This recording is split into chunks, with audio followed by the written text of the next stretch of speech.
ರಾತ್ರಿ 11 ಗಂಟೆ. ಮಳೆ ಜೋರಾಗಿ ಬರ್ತಾಯಿತ್ತು. ರವಿ ತನ್ನ ಹಳೆ ಬೈಕ್ನಲ್ಲೇ ಫುಡ್ ಡೆಲಿವರಿ ಮಾಡ್ತಾ ಇದ್ದ. ಶರ್ಟ್ ಒದ್ದೆಯಾಗಿತ್ತು, ದೇಹ ಸ್ವಲ್ಪ ದಣಿದಿತ್ತು. ಆದರೆ ಅವನ ಮುಖದಲ್ಲಿ ಒಂದು ಕನಸಿತ್ತು.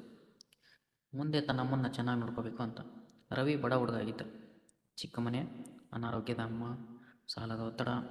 ಎಷ್ಟೇ ತೊಂದರೆ ಇದ್ದರೂ ಯಾವತ್ತೂ ಯಾರ ಮುಂದೆನೂ ಕೈ ಚಾಚ್ತಿರಲಿಲ್ಲ. ಒಂದಿನ ರಾತ್ರಿ ಒಂದು ದೊಡ್ಡ ಬಂಗ್ಲೆಗೆ ಡೆಲಿವರಿ ಕೊಡೋಕೆ ಹೋಗ್ತಾನೆ. ಡೋರ್ ಓಪನ್ ಆದಾಗ ಮೊದಲ ಬಾರಿ ಅವಳನ್ನ ನೋಡ್ತಾನೆ.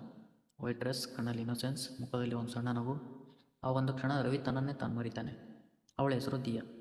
ದಿಯಾ ಹೇಳ್ತಾಳೆ, ಇಷ್ಟು ಮಳೆಯಲ್ಲಿ ಬಂದಿದ್ದೀರಾ, ವೇಟ್ ಮಾಡಿ ಅಂತ ಟವೆಲ್ ತಂದು ಕೊಡ್ತಾಳೆ. ಆ ಸಣ್ಣ ಕಾಳಜಿ ರವಿಯ ಹೃದಯಕ್ಕೆ ತುಂಬ ದೊಡ್ಡ ವಿಷಯವಾಗಿತ್ತು. ಯಾವತ್ತಿಂದ ರವಿ ಆ ಏರಿಯಾಗೆ ಡೆಲಿವರಿ ಬಂದಾಗೆಲ್ಲ ಅವಳ ಮನೆ ಕಡೆ ನೋಡ್ತಿದ್ದ. ಒಂದು ದಿನ ದಿಯಾ ಹೊರಗೆ ನಿಂತಿದ್ದಳು. ಆಗ ದಿಯಾ, ಹೇ ಡೆಲಿವರಿ ಬಾಯ್, ನಿಮ್ಮ ಹೆಸರೇನು ಅಂತ ಕೇಳ್ತಾಳೆ. ರವಿ ಸ್ವಲ್ಪ ನಾಚಿಕೆಯಿಂದ ರವಿ ಅಂತ ಹೇಳ್ತೀನಿ. ಆಗ ದಿಯಾ ನೈಸ್ ನೇಮ್ ಅಂತ ಹೇಳ್ತಾಳೆ.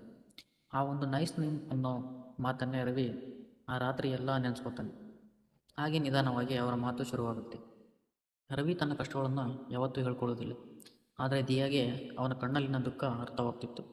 ಒಂದಿನ ದಿಯಾ ಕೇಳ್ತಾಳೆ, ನೀವು ಯಾವತ್ತಾದರೂ ನಿಮ್ಮ ಬಗ್ಗೆ ಯೋಚಿಸ್ತೀರಾ ಅಂತ. ಆಗ ರವಿ ನಗ್ತಾ ಹೇಳ್ತಾನೆ, ಬಡವರಿಗೆ ತಮ್ಮ ಬಗ್ಗೆ ಯೋಚಿಸೋಕ್ಕೆ ಟೈಮ್ ಇರೋದಿಲ್ಲ ಅಂತ.